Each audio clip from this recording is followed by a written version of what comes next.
হ্যাঁ, আশাটা ছিল, কারণ ফ্যাসিস্ট রেজিমের সময় যে ভিন্ন দলের ভিন্ন মতের মানুষের মধ্যে আমার ভাই একজন, যাকে গুম করা হয়, সাথে আরও এরকম 8 জন, আপনারা জানেন।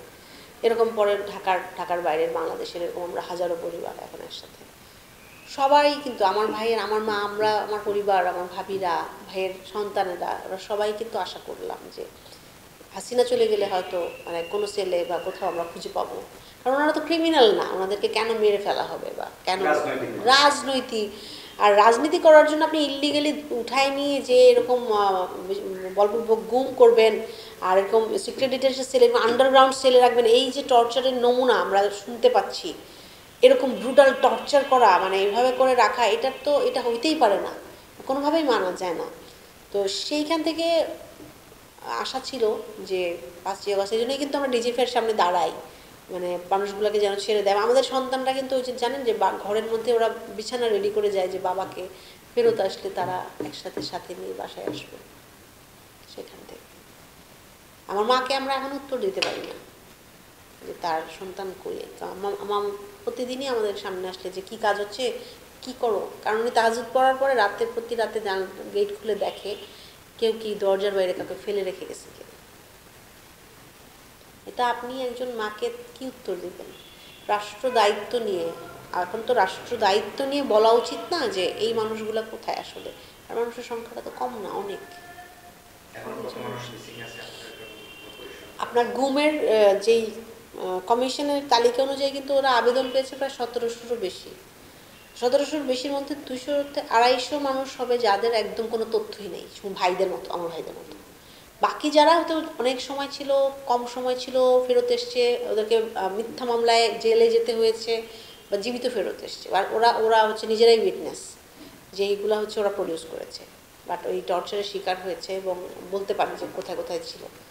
বাট এই যে যারা আসেই নাই, এই যে এত পরিবার, এরা তো ভিন্ন রকম একটা কষ্ট ট্রমার মধ্যে দিয়ে যাচ্ছি আমরা, যে প্রতিদিন মনে হচ্ছে যে যদি বেঁচে থাকে তাহলে কি এখনও ওরকম কাস্টডিতে আছে কিনা, আর যদি আল্লাহ মানে জীবিত না থাকে তাহলে কোথায়, কেন, কারা করলো, এর পেছনে কে কী করলো, কী হলো, কোন জায়গায় কী হলো।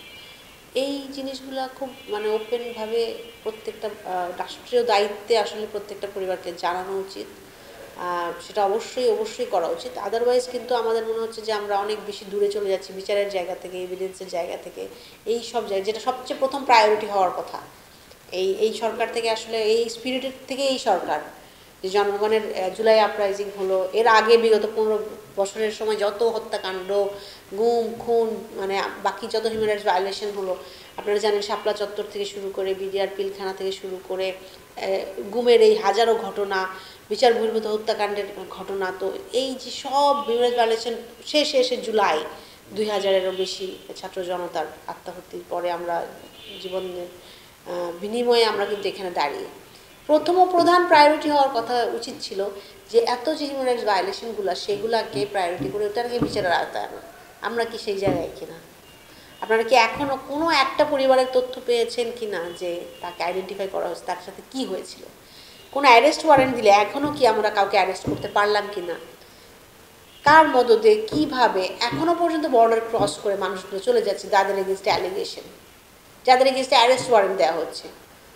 তাহলে আমরা আসলে, আমার মনে হয় যে আসলে কি আর আশা করব মানে এই ইন্টারিম থেকে বা এই ব্যবস্থা থেকে, বা এটার সমাধান কি? এটা মীমাংসা তো যাইতে হবে এক জায়গায়, তাই না?